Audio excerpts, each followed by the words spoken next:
Representative Alexandria Ocasio-Cortez had just confidently labeled J.D. Vance as simply another privileged Republican who fundamentally would not last a single week surviving in her working-class district, proudly declaring for the congressional record that she grew up surviving on a meager $32,000 a year.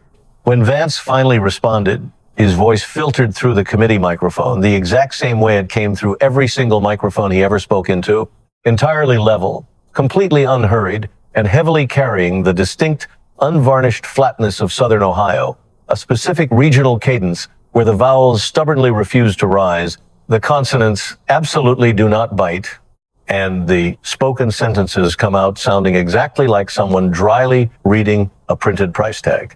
He looked out over the dais and simply stated that her district's median household income is exactly $31,000, adding with devastating calmness that he thought he would manage just fine. Up in the third row of the packed gallery, the sheer atmospheric shift was instantaneous. A male spectator's thumbs abruptly froze mid-word, hovering over his glowing phone screen, while the stunned woman seated directly beside him slowly and deliberately lowered her device to rest silently in her lap. Directly behind a suddenly tense AOC, her dedicated legislative aide carefully set down the pen she had been gripping tightly ever since the opening statements first commenced, leaving the instrument abandoned exactly where it landed on the desk. That defining, oxygen-stealing exchange had occurred a full 3 minutes ago, and the methodical vice president had been relentlessly reading aloud from a stack of undeniable hotel receipts ever since. For 12 uninterrupted minutes prior to that exact moment, the heavily watched hearing room had belonged entirely to Alexandria Ocasio-Cortez. She had delivered her fiery opening statement while standing forcefully, her meticulously prepared talking points hitting their predetermined rhetorical marks with flawless precision as the partisan gallery nodded along in rhythmic, hypnotic agreement to the exact progressive catchphrases they had explicitly driven all the way downtown to hear: the evils of dark money, the corruption of corporate PACs, and the tragic plight of working families continually left behind. She possessed the microphone, she commanded the optimal camera angles, and she wielded that specific, undeniable command of a public room that is cultivated solely through 6 years of being the absolute most followed member of the United States Congress across every single social media platform that truly matters in modern politics. For those initial 12 minutes, the compliant room had dutifully given her exactly what rooms always give her, which is undivided attention. And in the brutal economy of Washington, attention is the ultimate currency, and currency translates directly into raw political power. But then the gavel dropped. The committee chair formally turned the floor over to Vance, and the highly charged word privileged the exact fatal insult she had hurled a mere 4 seconds before the devastating figure of $32,000 calmly came out of his mouth, was still hanging thick and heavy in the conditioned air of the room. The accusation was actively settling into the permanent congressional record, silently waiting for someone to finally hold it up directly next to two distinct household incomes and definitively notice which number was actually smaller. Unfazed, Vance proceeded to open his sleek laptop with the efficient, cold indifference of a seasoned blue-collar mechanic, unlatching a heavy metal toolbox, displaying the exact muscle memory of a person who has performed this precise motion 1,000 times over and finds the tool itself entirely uninteresting, regarding it only as strictly necessary for the brutal task ahead. He categorically did not address her personal insult, he refused to repeat the slur, and he absolutely did not give the attack the dignified weight of a formal political response, knowing full well that offering a response would have instantly elevated the exchange into a two-sided debate. And J.D. Vance was emphatically not there to debate anyone. He was there to relentlessly read the receipts. Before he even reached the crushing financial numbers, Vance explicitly stated his intention to tell the Congresswoman something fundamental about her very own district, deliberately bypassing abstract policy to focus intensely on the actual people. He projected the median household income for the 14th District of New York squarely onto the screen, $31,000. He declared with piercing clarity that he knew exactly what that specific number felt like, not because he had analytically studied it in a university textbook, but because he had physically lived trapped entirely inside the crushing reality of it for the first 18 years of his life in Middletown, Ohio. He laid his painful origins bare before the silent committee, detailing how his mother was heavily addicted to opioids, how his absent father had completely left the picture long before Vance even possessed the opportunity to learn his middle name, and how his resilient grandmother, affectionately known as Mamau, had raised him entirely on a meager disability check combined with whatever sparse funds Armco Steel had actually left remaining in her pension account after she had surrendered 30 grueling years of her life to the unforgiving factory floor. Up in the Tens gallery, a spectator with reading glasses precariously perched high on her forehead completely stopped adjusting them, abruptly leaving her trembling hand suspended awkwardly near her temple, seemingly held there by the sheer, invisible weight of a profoundly personal sentence she had absolutely never expected to hear uttered within the typically sterile, rehearsed confines of a congressional hearing. Vance continued his surgical dismantling, stating that his mama had made exactly $32,000 at her absolute earning peak, directly comparing it to her own constituents who currently make $31,000, and emphasizing that it is functionally the exact same number governed by the exact same brutal math. It forces the exact same agonizing, impossible daily choices, prioritizing rent or groceries, choosing between the electric bill or the gas bill, deciding to fix the broken car or fix the agonizing toothache, all solely because the end of the month simply does not have enough structural room to ever accommodate both necessities. He scrolled methodically to the very next line on his illuminated laptop, doubling down on the premise that $31,000 and $32,000 are functionally the exact same number when you are the desperate individual trapped inside the economic reality of it, because the dark interior landscape of those two figures is perfectly identical. It is the persistent, haunting sound of the ancient refrigerator humming loudly in a dimly lit kitchen where an exhausted someone is desperately doing survival arithmetic at the table, armed with nothing but a dull pencil, a frayed checkbook, and a tense, hardened facial expression that traumatized children intuitively learned never to interrupt. He declared unequivocally that he intimately knows the Congresswoman's voters, clarifying that he knows them not because he had superficially canvassed their city blocks with a clipboard, but because he had essentially grown up surviving on their exact block, albeit located in a completely different geographical state, surviving on the exact same desperate money while navigating the exact same unforgiving math. Suddenly, the relentless scrolling stopped dead. A glaringly new, highly disruptive data point instantly filled the massive projection screen, originating not from the working-class 14th District, but directly from the affluent enclave of Westchester County. The newly projected number was a staggering $98,000. This massive figure sat ominously on the large digital display directly beside the modest $31,000, creating a visual contrast as jarring and grotesque as a first-class boarding pass resting comfortably directly beside a frayed, expired public bus pass right inside the exact same worn wallet. Vance noted with lethal precision that the Congresswoman had actually grown up insulated in Yorktown Heights, located deeply within Westchester County, which boasted a luxurious median household income of $98,000, complete with excellently funded public schools and impeccably safe streets, where the municipal streetlights serve a purely decorative purpose rather than functioning as the desperate sole light source for a terrified kid trying to finish their homework, solely because the electric company had just mailed a final, non-negotiable disconnection notice. He stated clinically that she merely moved to the Bronx, specifically to launch her political campaign, highlighting the devastating optics. She politically represents the $31,000 demographic, yet she was entirely raised securely inside the $98,000 reality. The physical reaction from Ocasio-Cortez was immediate, defensive, and visceral. Her tense shoulders thrust forward aggressively over her microphone, the fine fabric of her tailored blazer pulling uncomfortably tight across her back as her trembling fingertips gripped the sharp edge of the wooden table, pressing down with such intense, white-knuckled force that her nail beds visibly changed color.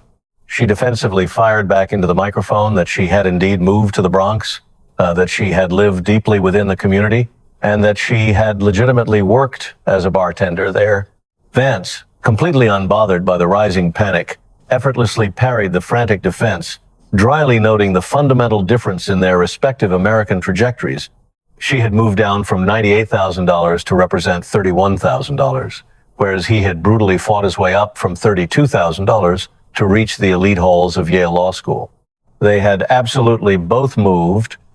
He conceded coldly to the Congresswoman, but the defining catastrophic difference lay entirely in the direction of that movement.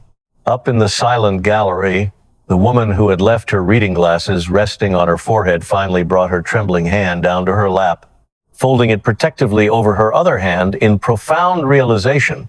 Over in the designated press section, a seasoned Associated Press reporter decisively highlighted an entire drafted sentence in her ongoing dispatch, abruptly deleted it completely, and simply watched the digital cursor blink relentlessly on an empty line for 5 full seconds before she fundamentally shifted her entire narrative framing and began typing something entirely new. Directly behind AOC, her loyal legislative aide leaned forward urgently, whispering something closely into her ear, prompting AOC's head to snap a quarter-inch toward the hushed voice before turning sharply back again, the statement earring dangling on her left side, swinging wildly from the sheer sharpness of the highly agitated motion.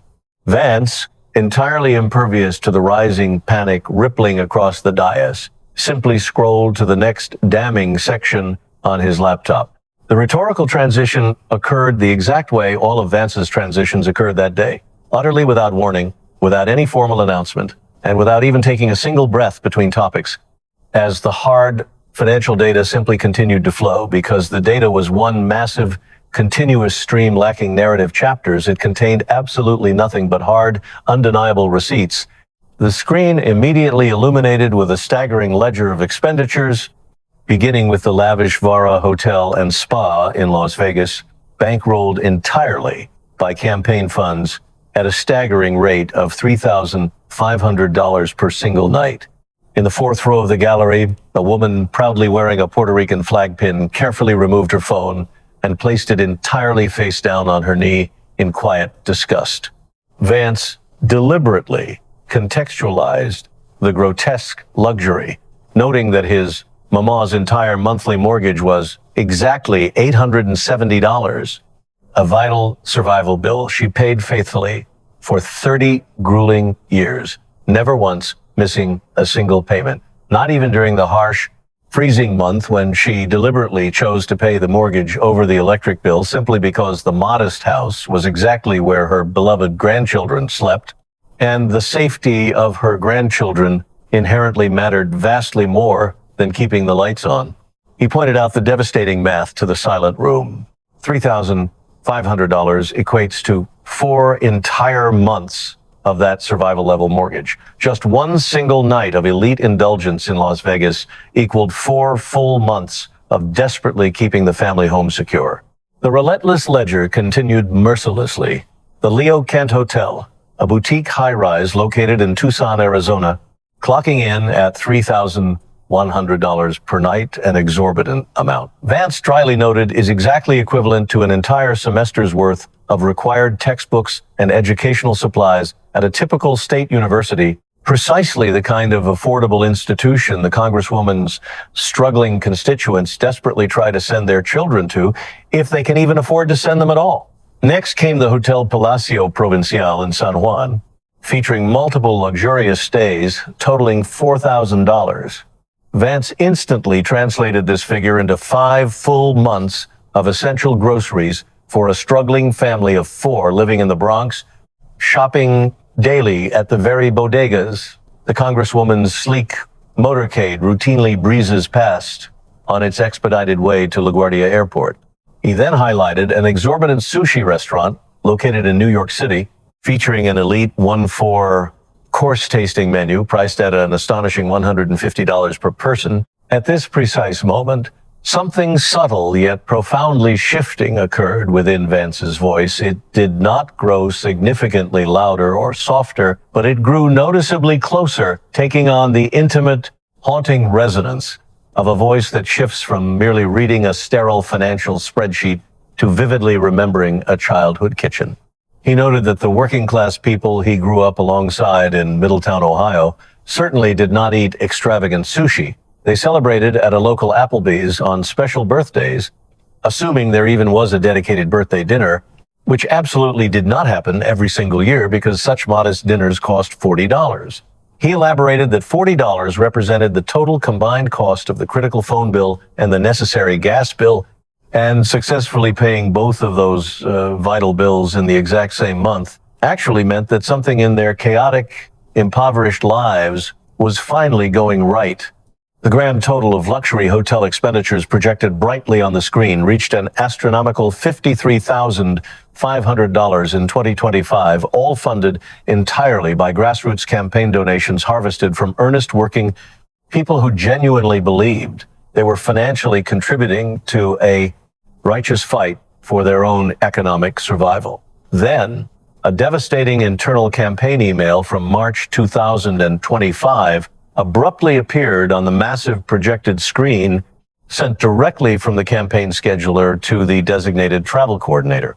The elitist directive was painfully explicit, absolutely nothing below a 4-star rating, explicitly noting that the progressive congresswoman is highly particular about thread count. Vance deliberately let the damning email linger frozen on the large screen long enough for every single stunned person seated in the very back row to clearly read the words. The luxurious words thread count remained starkly visible beneath the harsh, unforgiving fluorescent lights of a standard government utilitarian space where the stiff chairs were strictly government issue. The worn carpet was the exact dull color of a lingering headache, and literally nobody within a 2-mile radius of the drab building had ever once held a strong, defining opinion about the thread count of their linens. Vance noted the agonizing contrast. His Mama's basic sheets always came packaged in cheap plastic from the local Walmart, secured with a flimsy zipper. It was the exact same set used relentlessly for years on end until the cheap elastic finally surrendered and gave out, simply because fresh sheets are absolutely not an item you casually replace when you are agonizing over the critical life or death decision between paying the mortgage to keep the house or paying the electric company to keep the lights on.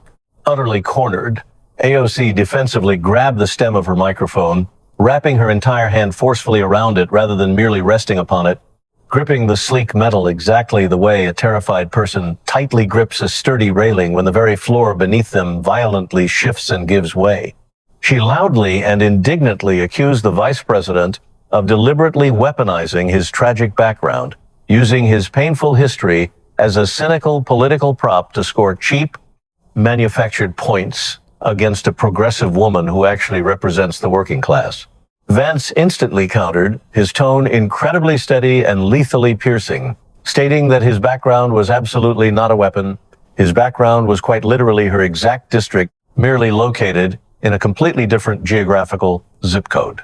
Upon hearing this, the woman adorned with the Puerto Rican flag pin slowly turned to the man seated beside her, who simply nodded once a slow, profoundly weighted motion that traveled visibly from his stiff neck all the way down to his slumped shoulders, where it finally stopped in grim agreement. Down in the bustling press section, the AP reporter decisively deleted yet another crafted sentence, allowing the relentless cursor to blink rhythmically on the blank screen without attempting to retype a single word. Directly behind the embattled congresswoman, her panicked communications director was desperately holding her phone hidden below the seat back, both of her thumbs working furiously as the harsh blue light of the glowing screen clearly caught the underside of her tense chin. AOC's trembling hand rested heavily upon her extensive briefing papers, 40 meticulously prepared pages, entirely tabbed and rigorously color-coded, representing the exhaustive, frantic output of a dedicated staff of 11 working tirelessly across 3 full days. Her manicured fingers rested statically on the glossy cover, highly reminiscent of how a hesitant hand rests uncertainly on a door. It has suddenly decided it absolutely must not open. The dense, useless papers sat beneath her hand exactly the way thoroughly prepared answers sit awkwardly beneath a probing question that was never actually asked, fully present and highly organized, yet clearly belonging to an entirely different congressional hearing than the brutal public reckoning that was currently unfolding before their eyes. A second devastating email then completely filled the projection screen, explicitly warning campaign staff absolutely not to let anyone photograph the hotel lobby because the opulent chandelier actively sends the wrong political message to the public. The damning word chandelier hung heavily on the high-definition display in a drab room where the functional ceiling fixtures were entirely rectangular, aggressively industrial, and had fundamentally not been significantly updated since the building's last major renovation all the way back during the Clinton administration.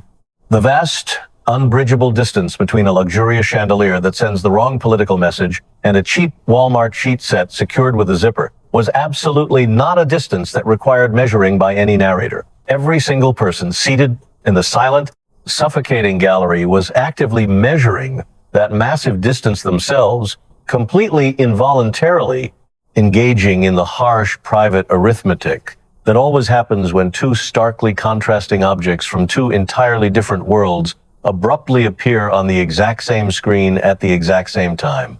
Vance scrolled completely past the email and relentlessly kept reading, methodically detailing how the progressive congresswoman had completed a high-profile national tour in 2025 alongside Senator Bernie Sanders, supposedly fiercely fighting oligarchy, yet she utilized a lavish private jet to travel comfortably to fiery rallies where struggling working people were loudly told they were being systematically robbed blind by the ruling elites. The jarring, grotesque contrast of $3,500 a night suites, demanding thread counts, opulent chandeliers, and private jets being used to ostensibly fight the oligarchy was absolutely deafening in the chamber. He methodically reached the absolute bottom of the comprehensive spreadsheet, only to deliberately scroll right back to the top. The staggering total of $53,500 reappeared prominently on the screen, and directly beneath it, resting on a line Vance had deliberately added himself, sat a second, much smaller number. San Juanitzin million. The two highly disparate numbers sat neatly, one directly above the other, separated only by a thin gray line, looking exactly the way a massive receipt sits menacingly above a meager checking account balance when the crushing receipt is drastically larger than the available funds. Shifting gears with lethal precision, Vance declared his intention to discuss where the rest of the massive campaign money actually goes, the shadowy money that conveniently never shows up in easily traceable hotel receipts, strictly because it was deliberately designed to not show up anywhere at all. He expertly scrolled to an entirely new, incredibly complex spreadsheet where the data columns were noticeably narrower, the staggering numbers much longer, and the chosen font significantly smaller, bearing the undeniable visual signature of dense financial data that was absolutely not designed to be easily read on a large projected screen in a public hearing room, yet Vance was relentlessly reading it on one anyway. He exposed the dark architecture between 2017 and 2018. Saikat Chakrabarty, the Congresswoman's powerful chief of staff, actively operated two distinct political action committees known as Justice Democrats PAC and Brand New Congress PAC. Vance laid out the labyrinthine structure, showing combined massive transfers from these specific PACs directly to two obscure limited liability companies, Brand New Congress LLC and Brand New Campaign LLC, absolutely both, controlled directly by Chakrabarty. The staggering total hidden in these shadowy transfers amounted to $885,000. Vance explained the dark mechanism to the horrified room. An LLC is legally not required to publicly report its specific expenditures to the Federal Election Commission, meaning that once the massive funds successfully move from a heavily regulated PAC into a private LLC, the money completely leaves the public record and vanishes into the darkness, where literally no one can ever see how it is spent. He sternly reminded the gallery that the Congresswoman had aggressively built her entire political career loudly repeating three defining words: dark money and corruption. She had shouted them relentlessly on every major television network, at every packed political rally, and directly into every single microphone that was ever pointed in her general direction.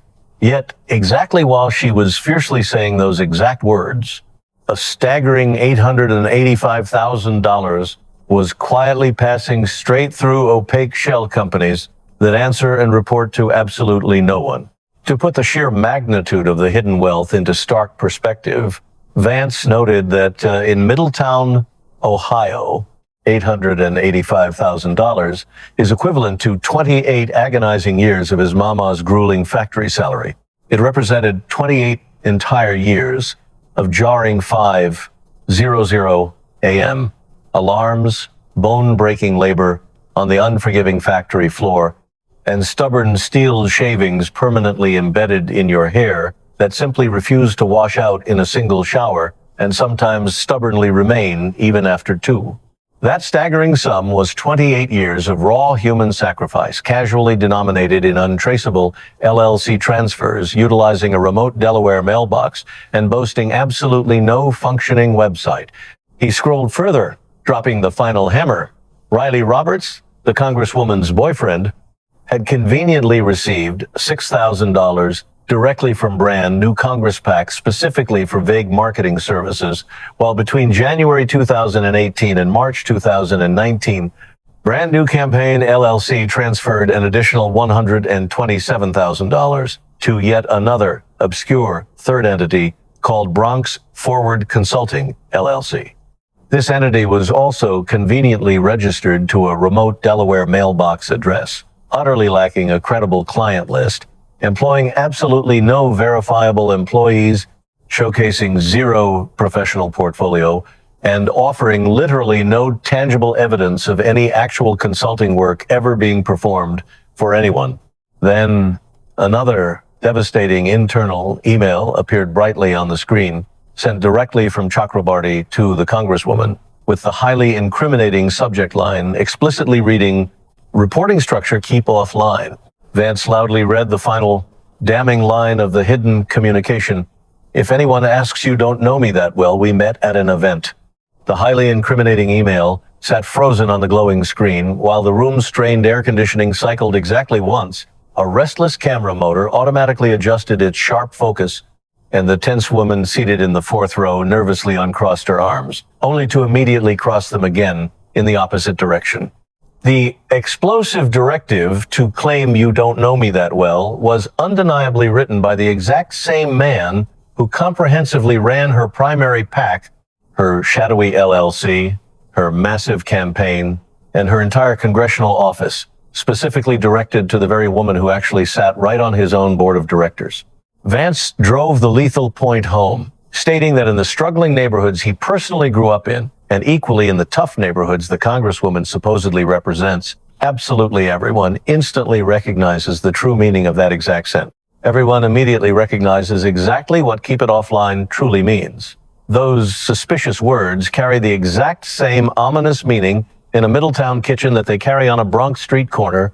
Someone is actively hiding something highly damaging, and they desperately want it to remain permanently hidden. In a desperate bid to regain control of the spiraling narrative, AOC's shaking hand finally found the cold microphone once again, her voice wavering as she loudly declared that those projected documents had absolutely never been independently verified by any credible outside authority.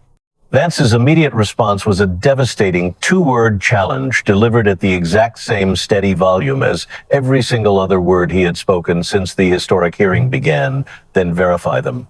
The words were delivered on that exact same flat, unyielding Ohio frequency that fundamentally refused to rise for false emphasis and utterly declined to fall for cheap drama. It simply continued to flow with the unstoppable force of a deep river continuing its relentless path, regardless of what futile obstacle was currently standing in its way. He demanded that she produce the actual LLC records that very day, strictly under oath, specifically the records for Brand New Congress LLC, Brand New Campaign LLC, and Bronx Forward Consulting, pointedly noting that if these damning documents were truly fabricated, her own pristine financial records would easily prove it, challenging her directly to simply open the hidden books. The heavy air conditioning loudly cycled once again, another camera motor whirred, and AOC's tense hand remained tightly gripping the microphone as her mouth slowly opened. However, the agonizing distance between her slightly open mouth and her next defensive sentence grew exponentially wider with every passing second that the promised sentence simply did not arrive, primarily because the hidden LLC records were absolutely not coming. The LLC structure explicitly does not report to the FEC, and as Vance brutally pointed out, the LLC was deliberately built specifically to not report to the FEC. The labyrinthine financial architecture that made those critical records entirely unreachable was undeniably the Congresswoman's very own custom-built architecture. He stated the damning conclusion aloud: she cannot produce them precisely because she deliberately built it that way. Meaning the very political figure who had successfully made fighting dark money the absolute center of her entire public identity had actively built a complex financial structure whose sole undeniable purpose was total darkness. Out in the stark hallway located just outside the tense hearing room, AOC's overwhelmed communications director abruptly pulled her buzzing phone from directly beneath the seat back where she had been furiously typing damage control. She quickly stood up, walked swiftly straight to the heavy door, and pushed forcefully through it out into the sterile corridor. A glaring total of 14 unread, urgent messages from hungry political reporters glowed ominously on her bright screen. Completely defeated, she simply shoved the vibrating phone deep into her jacket pocket without daring to open a single one of the inquiries, heavily leaned her exhausted frame against the cold wall, and stared blankly down at the drab floor tiles, which were dull gray, heavily scuffed, and seemingly led in both directions to absolutely nowhere she actually wanted to go. Back inside the room, Vance finally moved to close the sleek laptop. The well-engineered hinge produced a small, incredibly precise sound, the satisfying acoustic click of a highly effective tool being carefully put away by a meticulous person who always keeps their tools exactly in their proper places. The bright screen instantly went completely dark, and all the damning spreadsheets, the incriminating emails, the egregious $53,500 in luxury hotels, and the shadowy $885,000 in dark money completely disappeared from the room's view. All that physically remained resting upon the heavy wooden table was the closed, dark, firmly finished laptop itself, alongside Vance's two hands resting entirely flat and utterly still. The distinctive Marine Corps ring prominently worn on his right hand briefly caught the harsh overhead fluorescent lighting, gleaming precisely the way polished metal catches ambient light when absolutely nothing else around it is moving. Vance calmly announced that he wanted to firmly end the hearing with something that was fundamentally not about shadowy money, obscure LLCs, or the luxurious thread count of hotel sheets. He introduced the tragic story of a hard-working woman living in Queens named Maria Gutierrez, noting that she earns exactly $31,000 a year, while fiercely providing for her two children, a 14-year-old named Sophia and a 10-year-old named Miguel. Her grueling daily reality involves catching two separate buses and a crowded train every single morning just to exhaustingly clean corporate offices located in Manhattan. It is the exact same punishing transit route she has taken since long before young Sophia even learned how to properly read, which tragically means that Sophia essentially learned to read alone in the lonely hours trapped between when her exhausted mother left for work and when the yellow school bus finally arrived. That solitary learning occurred isolated in a cramped kitchen where the ancient rattling refrigerator was undoubtedly the loudest single thing in the entire room. Vance confessed that he does not personally know Maria, but he stated with absolute conviction that he intimately knows what $31,000 truly looks like.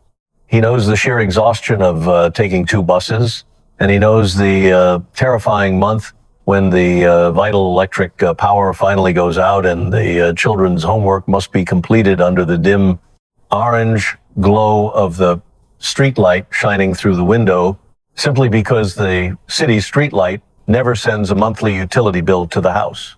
He stated that he knows these harsh things with the exact same undeniable certainty that a person knows their very own home address, not because some politician casually told him about it, but because he actually lived trapped right there.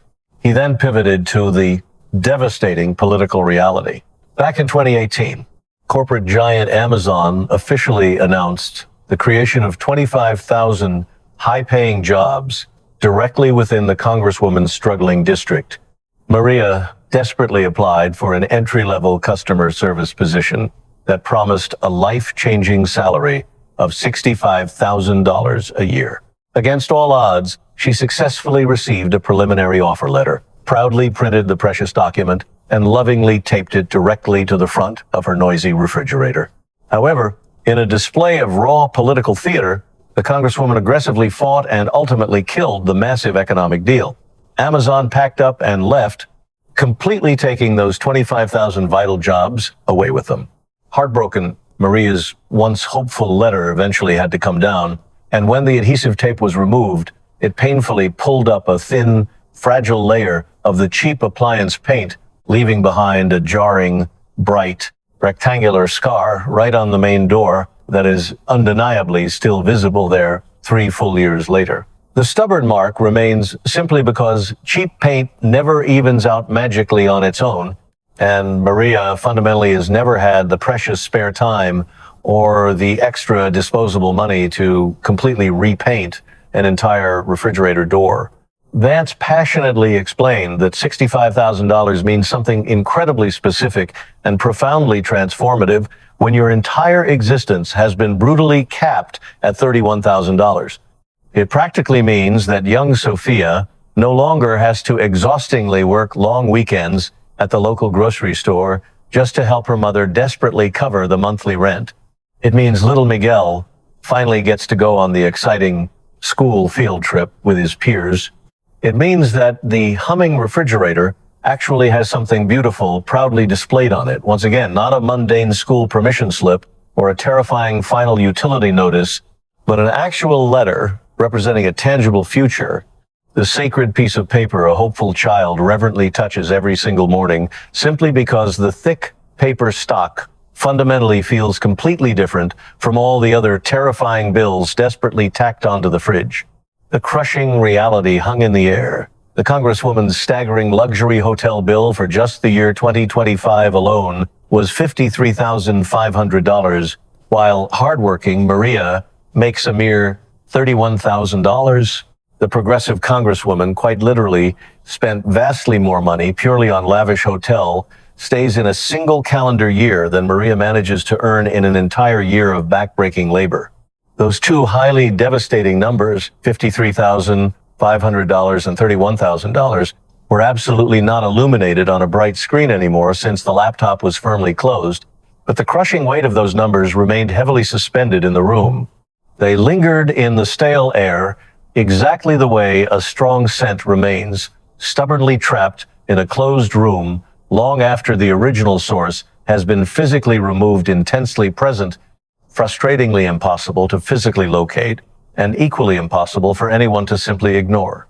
Every single stunned person seated in the gallery was silently doing the exact same brutal mental subtraction, simultaneously arriving at the exact same devastating remainder, and profoundly feeling the exact same sinking feeling about what that remainder truly meant, a jarring realization that absolutely did not require a political narrator to explicitly name it, simply because the brutal remainder loudly named itself.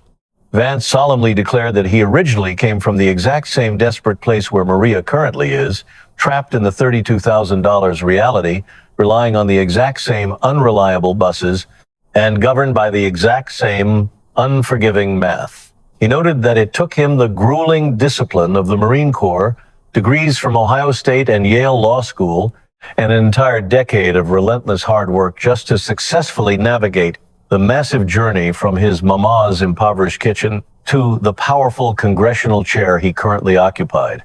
The massive distance between a $32,000 existence in the halls of Congress is incredibly real, and he emphasized that he had physically walked every brutal inch of it a journey that realistically takes years of struggle.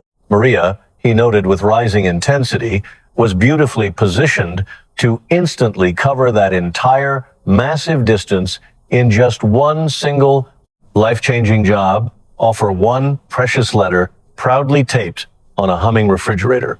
Yet, the very woman who comfortably grew up in affluent Westchester County, safely insulated by $98,000 a year, the very same politician who dictates strict staff demands regarding luxury hotel thread counts, ruthlessly killed Maria's golden opportunity purely to secure a flashy political headline, and then incredibly had the sheer audacity to publicly call the devastating loss a progressive victory. Vance noted fiercely that 25,000 destroyed families undoubtedly called the absolute disaster something else entirely. He reminded the silent room that taking two unreliable buses and a crowded train every single morning is Maria's brutal daily commute. It was his very own Mama's brutal commute. It is the harsh reality of every single person the Congresswoman loudly claims to fight for, while simultaneously spending $3,500 a night explicitly not living their reality. With absolute finality, Vance calmly straightened his tie. When the heavy Marine Corps ring finally settled onto the polished committee table, the political devastation was absolute. J.D. Vance calmly yielded his time, leaving Alexandria Ocasio-Cortez frozen behind her unread, heavily tabbed briefing papers, while her panicked staff frantically scrambled for an exit strategy. Her hasty retreat into the congressional hallway only birthed a catastrophic viral gaffe, a defensive claim that Vance couldn't understand her district, which instantly backfired by exposing her own insulated $98,000 Westchester upbringing against his $32,000 Appalachian reality. The systemic bleeding was swift and brutal. A desperate attempt by her office to label Vance a cosplayer completely imploded under fierce media scrutiny. Her vital relatability polling plummeted a staggering 27 points. Major donors immediately froze their funds, and the powerful Bronx Democratic Club issued a chilling, unprecedented warning that left her political future unlocked and deeply vulnerable. Miles away in Queens, Maria Gutierrez, a struggling mother who lost a life-changing $65,000 Amazon job to the Congresswoman's political theater, watched the viral clip in her cramped kitchen.